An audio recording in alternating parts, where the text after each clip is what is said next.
지금 말씀하고 있는 것입니다. 이스라엘 백성이 애굽에서 번성했다. 이것은 씨에 관한 약속이죠. 씨에 관한 약속인데 그것이 언제 성취되느냐 가깝다는 것입니다. 그러면서 그 말씀이 이어지는데 20절로 이어집니다. 우리 함께 20절도 한번 읽어보겠습니다. 그때에 모세가 낳는데 하나님 보시기에 아름다운지라 그의 아버지의 집에서 석 달 동안 길리더니 하나님이 때가 가까웠는데 그 때가 어느 때로 결정되었느냐? 모세의 때로 결정된 겁니다. 하나님의 때가 그때에 라고 하면서 모세와 연결지고 있는 것입니다. 또 한 구절 더 읽겠습니다. 30절 한번 읽어보겠습니다. 30절 읽겠습니다. 시작. 40년이 참에 천사가 시내에 산 광야 가시나무 떨기 불꽃 가운데서 그에게 보이거늘. 17절에서는 가까움에 라고 했는데 또 20절에는 그때에 라면서 모세를 강조하고 있고 30절에서는 뭐라고 얘기하냐? 40년이 참회라고 했습니다. 그러니까 모세가 태어났을 때에도 아직은 하나님의 때가 아니었다는 것입니다. 모세가 그 일을 이룰 것이지만 아직 때가 아니었고 진정한 때는 언제였느냐? 이 30절은 모세가 80세 때입니다. 이 80세 때를 하나님이 정하신 때로 보고 하나님이 이 때를 하나님께서 역사하셔서 모세를 사용하신 것이죠. 그것이 30절이 말하는 것입니다. 그렇습니다. 모세의 때는요, 그 아브라함이 약속하신 그 때입니다. 그래서 씨의 축복이 이루어진 때이죠. 만약에 가데스 바네아 그 가나안 땅의 그 입구에서 모세가 이스라엘 백성을 이끌고 가나안을 점령했다면 분명히 그때에 모세의 때에 땅에 대한 약속도 성취되었을 것입니다. 하지만 그렇게 되지 못했습니다. 이스라엘 백성들의 불순종이 때문에 결국은 실패했고 그 가나안 땅에 이스라엘 백성들이 땅이 된 것은 여호수아 때에 이루어지죠. 그래서 씨에 대한 약속은 아브라함이 하나님께서 약속해 주셨는데 아브라함에게 약속하신 그 씨에 대한 약속은 모세 때에 완성되었고 또 땅에 대한 약속은 여호수아 때에 완성되는 것을 볼 수 있습니다. 그런데 오늘 말씀하는 것은 바로 이스라엘 백성들을 축복하셔서 수많은 중대한 민족으로 만들어주신 그 역사에 대해서 얘기하는데 그것이 모세와 관련이 있음을 얘기해 주고 있는 것이죠. 그런데 모세를 이렇게 얘기하면서 스데반 집사는 그 시기를 세 시기로 구분해서 설명해 주고 있는 것입니다. 20절에서 이제 그때라고 했고 모세가 이제 태어난 때죠. 근데 23절에서 나이 40이 되매라고 말씀함으로써 이 시기가 40대던 그 시기가 하나의 분수령인 것을 알게 됩니다. 그리고 30절에서 또 40년이 참회라고 말씀함으로써 어떤 시기를 구분하고 있습니다. 40까지는 모세가 애굽에서 애굽 학문을 세상 학문을 배웠던 시기였죠. 그리고 그 이후에는 모세가 애굽인을 쳐 죽였다가 그것이 들통나서 자기가 죽임을 당할까 봐서 도주하였는데 미디안 광야로 도주하여서 거기서 40년 동안 보낸 그런 세월입니다. 그것이 이제 23절부터 해서 계속 나오고 있고요. 그래서 이제 30절까지 이제 그 미디안 광야의 이야기를 다루고 있고 30절 이후는 드디어 하나님께서 영적인 지도자로 세워주셔서 쓰시는 과정을 이제 나타내 보여주고 있는 것입니다. 그러니까 하나님은 모세를 사용하시되 그 나이에 걸맞게 40년씩 구분해서 사용해 주셨다는 것입니다. 이 기간들은 다 쓸모없는 기간이 아니라 모세에게 굉장히 유익한 시간이었음을 우리는 알 수 있습니다. 하나님의 구원 계획이 이렇게 모세를 통하여서 40년씩 이렇게 나타났고, 이것은 하나님의 구원 계획의 아주 치밀함을 보여주는 것이라 할 수 있겠지요. 그래서 모세가 태어날 때부터 하나님은 아브라함의 그 약속을 이루기 위해서 그를 예정하셨음을 볼 수 있고, 또 40년 동안 첫 번째는 그 40세가 되기까지 애굽의 학문을 배우게 하심으로써 지도자로 세우기에 아주 적합한 깨어있는 자, 다른 사람보다 앞서 있는 사람으로 세워주시기 위해서 세상 학문을 먼저 가르쳤음을 알 수가 있는 것이죠. 동양이나 서양이나 마찬가지지만 고대에는 책이 세상을 주무르는 사람들의 전유물이었습니다. 많이 알아야 되는 것이죠. 근데 특별히 책을 통해서 사람들은 어리석은 백성들을 계도하고 다스리려고 했던 것이죠. 책을 보면은 세상을 보는 눈이 생기는 것입니다. 그래서 통치자들에게 이 책은 매우 위협적인 것이 될 수 있습니다. 그래서 백성들이 못 읽게 하는 그런 일도 있었는데, 특별히 천주교에서 그랬죠. 천주교에서는 사제 외에는 이 성경책을 읽지 못하게 했습니다. 그 이유가 무엇이었겠습니까? 천주교에서 성경을 읽지 못하게 한 이유는 아마도 그 성경 해석권 때문에 그런데요. 종교 개혁과 같은 그런 일들이 벌어지지 않을 것이라는 그런 것이 없는 것입니다. 그래서 종교 개혁 같은 일들이 벌어지게 되면은 사제들의 권한이 축소되니까 그런 것 때문에 아무래도 성경을 읽지 못하게 하고 사제들의 그런 고유 권한으로 했던 것입니다. 그래서 성경 유통이 안 되었죠. 아무튼 모세는 세상 학문을 배웠습니다. 다른 사람들보다도 더 뛰어난 자로서 서기 위해서 하나님께서 이 기간 동안, 이 40년이라는 기간 동안 애굽에서 세상 학문을 배우게 하신 것입니다. 그래서 22절 말씀이 기록되어 있죠. 모세가 말과 일에 능한 자가 되었더라라고 말씀하는 부분이 바로 이제 그 부분입니다. 그래서 어엿한 지도자감처럼 이제 그 모습을 갖추게 된 것이었죠. 그러나 하나님이 보실 때에는 그 모습도 그렇게 완전한 지도자감의 모습은 아니었습니다. 세상 학문을 익혔다고 해서 그것이 곧 하나님께서 쓰시는 이유냐?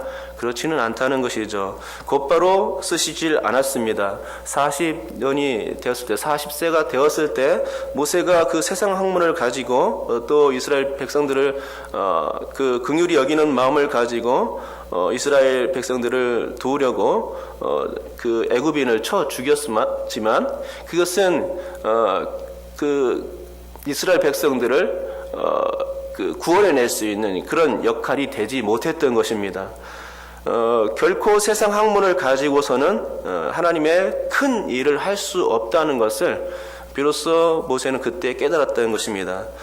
그리고 나서 더 많은 훈련이 필요했고 그것이 미디안 광야에서 있었던 것입니다. 도주했던 그 미디안 광야에서 이 광야 생활 40년을 하는 동안 모세는 굉장히 겸손한 사람이 되었고, 그래서 인격이 준비되었고, 또 신앙적으로도 광야 시간 동안 다듬어지고 훈련되어졌음을 볼 수 있습니다. 한마디로 광야 40년은 모세에게 있어서 힘없는 기간이었고 한 사람의 신앙으로 그냥 살아갈 뿐이었습니다. 어떤 구원의 지도자, 능력 있는 사람이 아니었죠. 세상 학문, 아주 훌륭한 출중한 그런 학문이 자기에게 있음에도 불구하고 모세는 그런 능력 있는 사람으로 살아가지 못했던 것입니다. 그래서 광야에서는 세상적 학문이 쓸모없는 그런 것이 되어버렸죠. 그리고 거기에서 결혼하고 아기를 낳고 그러면서 다른 지구상의 사람들과 같이 똑같이 지내었던 기간이었습니다. 그러나 하나님이 보실 때에는 그 기간이 그렇게 쓸모없는 기간만은 아니었습니다. 하나님이 그 모세를 훈련시킨 기간이 그 미디안 광야의 그 40년 기간이었던 것입니다. 하나님의 시간표, 하나님의 계획의 시간표에 따라서 모세를 40년씩 구분하여서 훈련시켜 주셨던 것을 보게 되는 것이죠. 그리고 이제 마지막 40년을 이제 모세에게 허락하셨는데, 그 허락하실 때에 하나님은 구속의 속량할 이스라엘 백성들을 출애굽시킬 위대한 인물로 삼으시고 그를 부르시게 되는 것입니다. 이제 시내산 광야에서 있을 때에 모세가 어느 날 저쪽 멀리 산 기슭을 바라보니 거기에 나무에 불이 붙어 있는 것입니다. 가시나무 떨기 가운데서 불이 붙었는데, 불이 붙었으면 나무가 타서 없어지고 그래서 그 나무가 소멸되는 것을 봐야 되는데, 나무는 타지 않고 계속해서 불이 붙어있는 이상한 상황을 목격하게 되는 것입니다. 참으로 이상했습니다. 그래서 가까이 가보자라는 마음이 들었죠. 그런데 그것이 무엇이었습니까? 그것이 바로 하나님의 부르심이었던 것입니다. 아주 특별한 부르심이 바로 이 모세에게 있었음을 알게 됩니다. 이 일은 하나님께서 계획하신 일이었고, 모세를 만나 주시고 또 그를 지도자로 세워주시기 위한 그런 부르심이었습니다. 불꽃 가운데 하나님께서 나타나셔서 이제 내 지도자, 내 백성 이스라엘을 이끌어낼 지도자로 너를 삼겠다라고 이제 그를 부르시는 과정이었던 것이죠. 그래서 드디어 이제 80세가 된 모세가 하나님의 그 부르심을 받은 이스라엘 백성의 지도자, 이스라엘을 출애굽시킬 위대한 인물, 구속자로 세움받게 되는 그런 것을 보게 되는 것입니다. 그러면서 이 출애굽하는 과정에서 모세는 하나님의 그 능력을 받아서 많은 기사와 표적을 행하게 되죠. 그 기사와 표적들이 없었다면은 아마도 모세는 이스라엘 백성들을 출애굽시킬 수 없었을 것입니다. 하지만 그 기사와 표적들이 있었기 때문에 이스라엘 백성들이 출애굽할 수 있는 아주 중요한 기회가 되었던 것입니다. 그렇습니다. 그 모세는 80세 전까지 하나님의 일을 준비하는 기간이었고, 그 기간 동안 열심히 하나님께서 그를 훈련시켰던 것을 보게 됩니다. 그렇지만은 40세 때까지는 이스라엘 백성들을 그 스스로 구원해내지 못하는 그런 무능력한 사람이었고, 그렇지만 이제 80세가 되었을 때 드디어 이제 하나님의 때가 되었고, 그것이 이제 이스라엘의 지도자로 세움받는 그런 계기가 되었는데요. 사실 그래서 이 성경도 스데반 집사의 설교도 그렇게 말씀하고 있는 것이죠. 23절에 나이가 40이 되매라고 여기서는 신통치 않게 말하고 있는 것입니다. 그렇지만 80세가 되었을 때에 어떻게 얘기합니까? 스데반 집사는 설교 중에서 40년이 참매라고 찼다라고 말씀하고 있는 것입니다. 참회라는 것은 하나님의 때가 되었다는 것이죠. 하나님의 일을 할 때가 되었다. 구속의 때가 되었다라는 것입니다. 하나님의 시간표가 이제 완성되었다. 이제 하나님의 일이 이루어질 때다라는 것입니다. 하나님의 경륜을 이룰 때와 기한이 찼다는 것이 바로 40년의 참회라는 말 가운데서 드러나는 일입니다. 그래서 그때부터 모세는 하나님의 그 일을 본격적으로 수행할 수 있게 되었던 것입니다. 그렇습니다. 모세는 80세에 시내산 광야에서 하나님의 부르심을 받았고, 그것은 떨기나무 불꽃 가운데 불이 붙은 현상 가운데서 하나님께서 불러내신 신기한 일을 통해서 이루어졌습니다. 그런데 그 불꽃은 시뻘겋게 타오르기는 했지만 타진 않았죠. 나무가 다 타서 없어지지는 않았습니다. 그래서 신기해서 그 나무 가운데서 왜 그런 일이 벌어지고 있는가 하면서 쫓아갔는데 거기에서 하나님을 만나게 되었던 것입니다. 하나님은 그때 이렇게 얘기했죠. 하나님께서 이렇게 모세에게 말씀하셨는데 내 백성인 애굽에서 괴로움 받음을 내가 확실히 보고 그 탄식하는 소리를 듣고 그들을 구원하려고 내려왔다라고 말씀해 주셨던 것입니다. 여러분, 이렇게 해서 하나님은 모세를 지도자로 세우신 것입니다. 본문에 보면은 40세 때는 사람들이 어떻게 얘기했느냐 35절에 나타나는데 그들의 말이 누가 너를 관리와 재판장으로 세웠느냐라며 이스라엘 백성들은 거절했던 것입니다. 하지만 그때는 그렇게 사람들이 모세를 외면했지만 이제 40년간 더 훈련시킨 상황에서는 이스라엘 백성들이 모세에게 어떻게 얘기할 수 없는 상황이었죠. 왜냐하면 그때는 하나님께서 세워주신 때이기 때문입니다. 나 혼자 설 때는 사람들이 인정하지 않더라는 것입니다. 그렇지만 하나님께서 위임해 주시니까 지도자로 세우시니까 그때는 이제 가타부타 사람들이 말할 수 없게 되었던 것입니다. 확실히 이스라엘의 관리자 또 속량하는 자로 세움을 받았음을 깨닫게 되는 것입니다.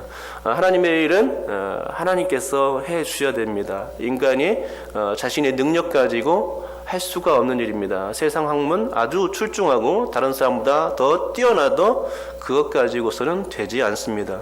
오직 하나님의 일은 누가 우리 하나님께서 세워주실 때에 할 수 있다 하는 것이죠. 그래서 이제 가시나무 떨기 사건 이후에 모세는 애굽 땅으로 이제 향했고 이스라엘 백성들을 출애굽시키기 위해서 그들의 대변자로 이제 바로와 싸우게 됩니다.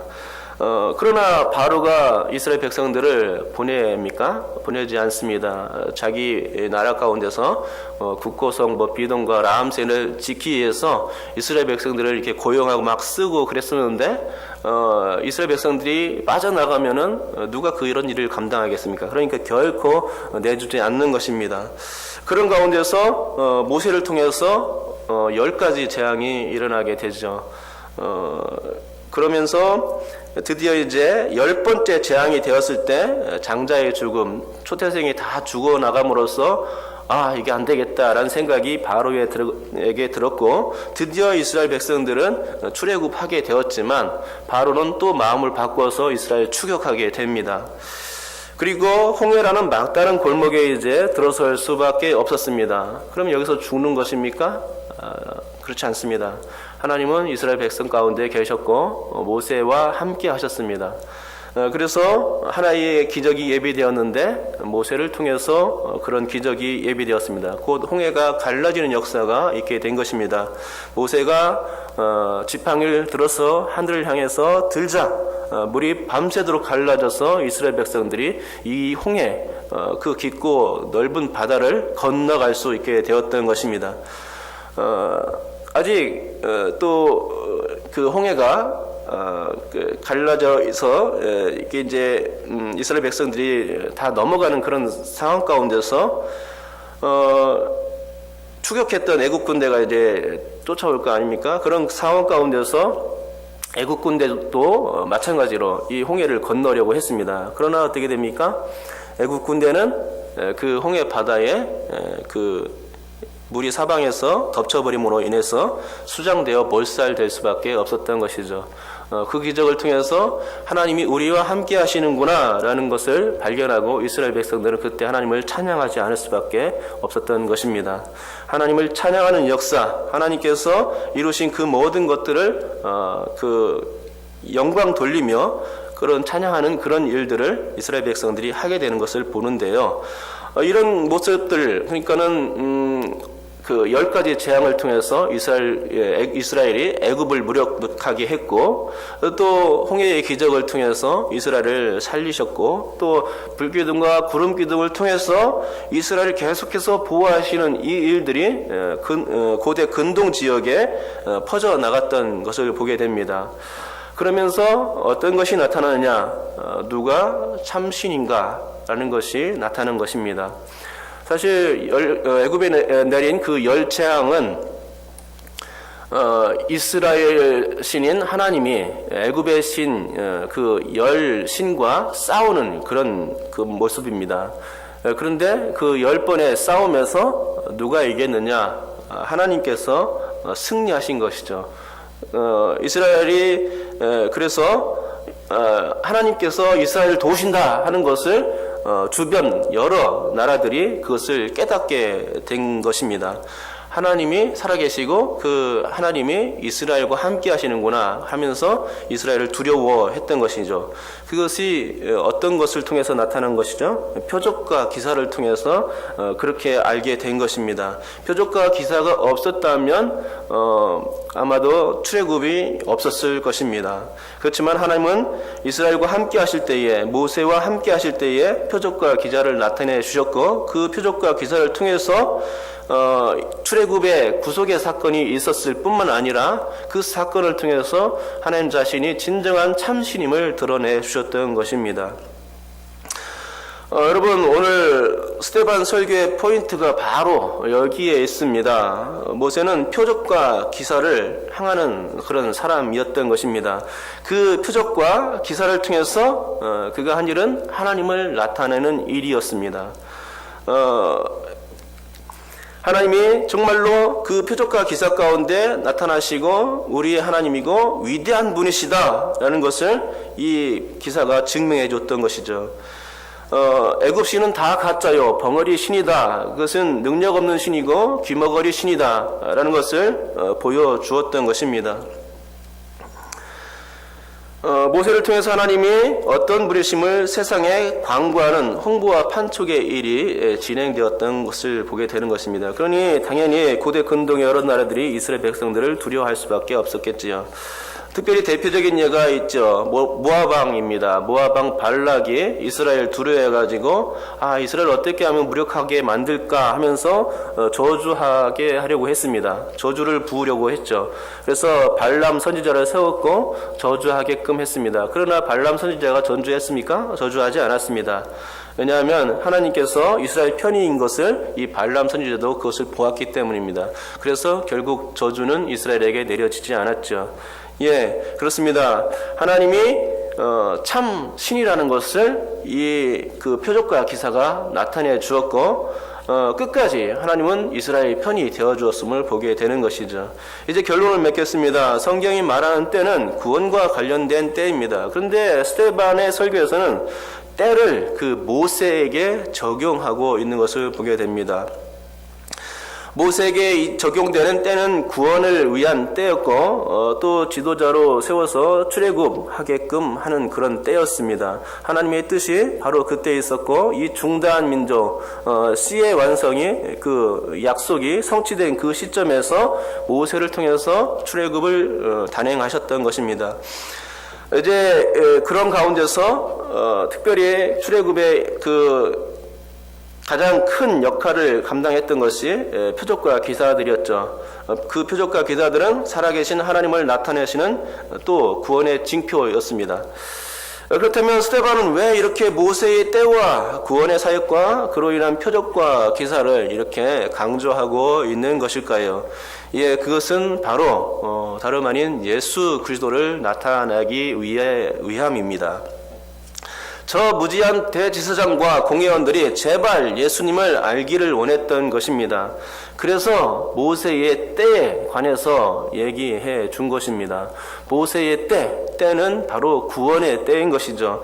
때가 참에라고 말함으로써 하나님의 구원의 때가 왔다라는 것을 모세를 통해서 보여주고 있는 것입니다.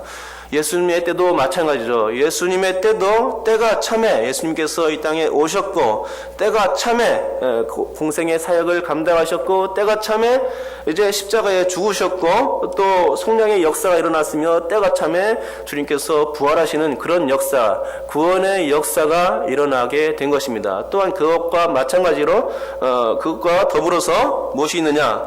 예수님이 참 신이라는 것, 참 하나님이라는 것, 참 하나님의 아들이라는 것 것이 증명된 것입니다. 예수님께서 많은 표적과 기사들을 행하셨는데 특별히 요한복음에 7개의 표적이 나타나죠. 이 표적들은 다 예수님이 메시아라는 것을 나타내는 증거입니다. 성경은 표적을 그렇게 말씀하고 있죠. 예수님은 이 표적과 기사를 통해서 구원자시다, 메시아시다 라고 얘기했고 스데반도 그걸 강조하고 있는 것입니다. 모세가 그랬듯이 예수님도 그렇다. 예수님이 우리의 구세주이다. 표적과 기사를 나타낸 분이 아니시냐 하는 것이죠. 예, 그렇습니다. 예수께서 하셨던 수많은 표적과 기사는 그분이 모세와 같은 구원자, 아니 모세보다 더 우월한 구원자이심을 보여주는 그런 사건이었습니다. 그랬기에 이 표적과 기사가 일어났다면 그 근원을 자세히 살펴야 하는 것이죠. 모세가 그랬습니다. 모세가 가시나무 불꽃 가운데서 불이 붙었을 때 왜 저기에 불이 붙었을까라고 찾아갔죠. 찾아갔을 때 하나님을 그가 만난 것 아닙니까?